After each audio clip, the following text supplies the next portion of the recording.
কবরের মধ্যে কিছু কিছু ব্যক্তির লাশ ফেরেশতারা খুঁজে পাবেন না। ফেরেশতারা কবরে আসবেন, আসার পরে দেখবেন যে কিছুক্ষণ আগে যে মাইয়াতকে দাফন করা হলো সে মাইয়াতের লাশ কবরের মধ্যে খুঁজে পাচ্ছেন না।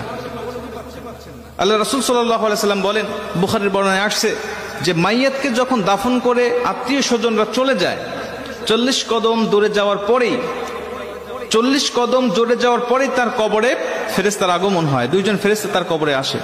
বুখারীর এক বর্ণনায় আসছে, আল্লাহ রাসূল সাল্লাল্লাহু আলাইহি সাল্লাম বলেন, আব্দু ইদা বুদিয়া ফি কবরিহি, যখন কোন বান্দাকে কবরের জগতে রাখা হয় তখন ওই বান্দাকে কবরে রেখে তার আত্মীয় স্বজন পাড়া প্রতিবেশীরা যখন চলে যায়, জুতার আওয়াজ এখনো শোনা যাচ্ছে কবর থেকে, তখনও ওই ফেরেশতারা তার কবরের মধ্যে উপস্থিত হয়ে যায়। ঠিক তখনই যখন কবরের মধ্যে ফেরেশতারা উপস্থিত হয়ে যায়, উপস্থিত হওয়ার পরে কিছু কিছু কবরে এসে দেখবেন যে কবরের মধ্যে লাশ খুঁজে পাওয়া যাচ্ছে না। ফেরেশতারা ডাক দিয়ে বলবেন, কি ব্যাপার?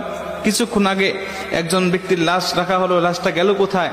তারা তাকিয়ে দেখে যে বিশাল আকৃতির একটা পাখি কবরের মধ্যে শুয়ে আছে বা দাঁড়িয়ে আছে বা বসে আছে। পাখিকে উদ্দেশ্য করে ফেরেশতারা ডাক দিয়ে বলেন, পাখি, একটু আগে অমুকের সন্তান অমুক নামে একটা মাইয়াতকে এই কবরে রেখে গিয়েছে, ফুলান ইবনে ফুলান, অমুকের সন্তান অমুক এই কবরের মধ্যে শায়িত করা হয়েছে, সেই লাশটি গেল কোথায়? তুমি কি দেখেছো? পাখিটি ডাক দিয়ে বলবেন, হ্যাঁ আমি দেখেছি। কোথায়?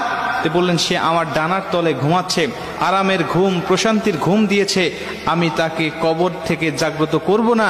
ইসরাফিল আলাইহিস সালাতু ওয়াস সালাম যখন সিংহায় ফুঁক দিবে তখন পর্যন্ত আমি তার পাহারাদার হিসাবে এখানে থাকবো, তাকে প্রশান্তির ঘুম দেওয়ার জন্য আমি এখানে তাকে পাহারা দিব।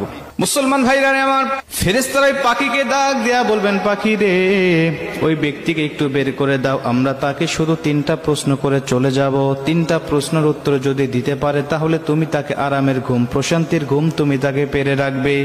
পাখিটি ডাক দেয়া বলেন, না, আমি তাকে বের করে দিব না, আমি তাকে বের হতে দেব না, আমি তাকে ডাক দিতে পারবো না। খবরদার, তোমরাও উচ্চ স্বরে কথা বলবে না। বান্দা বড় ক্লান্ত শ্রান্ত শরীর নিয়ে, দেহ নিয়ে দুনিয়াতে আল্লাহর ইবাদত বন্দেগী করে এসেছে, আমি তাকে প্রশান্তির ঘুম পাড়িয়েছি, এই ঘুম থেকে আমি তাকে জাগনা করতে পারবো না। জোরে কোন সুবহানাল্লাহ। আমি তাকে জাগনা করতে পারবো না ঘুম থেকে। ফেরেশতারা ডাক দিয়া বলবেন, তোমাকে জাগনা করতেই হবে, কারণ আমি তাকে 3টা প্রশ্ন করব, তাকে রব সম্বন্ধে, দিন সম্বন্ধে আর নবী সম্বন্ধে তার কেমন ধারণা আছে, আমি তার কাছ থেকে এই জবাবদিহিটা নিতে চাই। তারপরে তুমি তাকে আরামের ঘুম, প্রশান্তির ঘুম তুমি তাকে পারাবে, যদি সে উত্তরগুলো দিতে পারে। আর যদি না দিতে পারে তাহলে তার কবরটা হবে জাহান্নাম, জাহান্নামের গর্ত, তাকে জাহান্নামের বিভিন্ন আযাবগুলো ভক্ষণ করতে হবে। মুসলমান ভাইরা আমার, পাখিটি সঙ্গে সঙ্গে ডাক দিয়া বলেন, ফেরেশতা, তুমি জানো না এই ব্যক্তিকে আমার আল্লাহ পাক ভালোবাসেন, এবং আমি যে পাখি আকারে তোমরা আমাকে দেখতে পাচ্ছ, আমি দুনিয়ার কোনো পাখি নয়, আমি হলাম এমন একটি আমল। দুনিয়ার জমিনে বান্দা যত কোরআন তেলাওয়াত করেছে, দুনিয়ার জমিনে নামাজের মধ্যে বান্দা কোরআন তেলাওয়াত করেছে, দুনিয়ার জমিনে বান্দা আল্লাহর জিকির করেছে, দুনিয়ার জমিনে তাহাজ্জুদে আমাকে তেলাওয়াত করেছে, দুনিয়ার জমিনে বান্দা সর্বসময় আমার তেলাওয়াত করেছে, ঈশার নামাজের পরে বান্দা আমার সূরা মুলুক তেলাওয়াত করেছে, ফজরের নামাজের পরে বান্দা আমার সূরা ইয়াসিন তেলাওয়াত করেছে, মাগরিবের নামাজের পরে আমার সূরা ওয়াকিয়া তেলাওয়াত করেছে।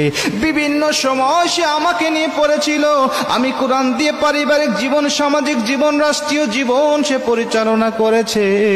এজন্য আমি কোরআন তাকে আজকে এই কঠিন মুসিবতে একা রেখে যাব না। আমি এসেছি তাকে পাহারা দেওয়ার জন্য, কবরে, মিজানে, হাসরে ফুলসিরাত পার করাইয়া বান্দাকে জান্নাত দেওয়ার আগ পর্যন্ত আমি তার পিছন থেকে সরব না। জোরে কোন সুবহানাল্লাহ। আমি তার পিছন থেকে যাব না, আমি কঠিন মুসিবতে তাকে একা ফেলে রেখে যাব না। তুমি চলে যাও, তার কাছ থেকে তোমার উত্তর নিতে হবে না। তিনি ডাক দিয়া বলবেন, না, উত্তর দিতেই হবে, বের করে দাও। বলছেন, তোমার যদি সাধ্য থাকে তাহলে তুমি আমার ডানার তল থেকে তাকে বের করে নাও।